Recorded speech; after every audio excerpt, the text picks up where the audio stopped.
આસારામ અત્યારે અમદાવાદ પોલીસની કસ્ટડીમાં છે અને પોલીસ આસારામની સઘન પૂછપરછ કરી રહી છે. આસારામનો પુત્ર નારાયણ સાંઈ પણ યૌન શોષણ અને બળાત્કાર આરોપને લઈને વિવાદમાં છે અને તે પોલીસથી નાસ્તો ભરે છે. આસારામ અને તેનો પરિવાર પણ લાગેલા આરોપો સાચા છે કે ખોટા તે તો આવનારા સમયમાં જ સામે આવશે. પરંતુ શરદ પૂનમ હોવાથી અનેક આસારામ ભક્તો આશ્રમ પર આવ્યા હતા અને આસારામ નિર્દોષ સાબિત થાય તેવી પ્રાર્થના કરી હતી. અનેક ભક્તો પોતાના વાહનો દ્વારા આશ્રમ પર આવ્યા હતા.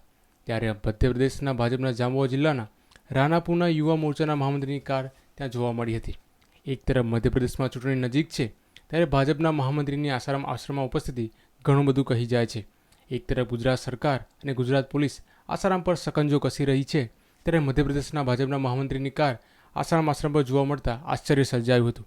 એક તરફ આસારામ પર યૌન શોષણ અને બળાત્કારના આરોપો મુજબ ગુજરાત પોલીસની કસ્ટડીમાં છે ત્યારે ભાજપના નેતા આશ્રમ પર હોય એ આશ્ચર્યની વાત છે. બળાત્કાર કેસમાં આસારામ અને તેનો પરિવાર વિવાદમાં છે. મધ્યપ્રદેશમાં ચૂંટણી નજીક છે ત્યારે અમદાવાદના મોટેરા આશ્રમ પર મધ્યપ્રદેશ ભાજપના મહામંત્રીની કાર અચરજ પમાડે તેવી છે.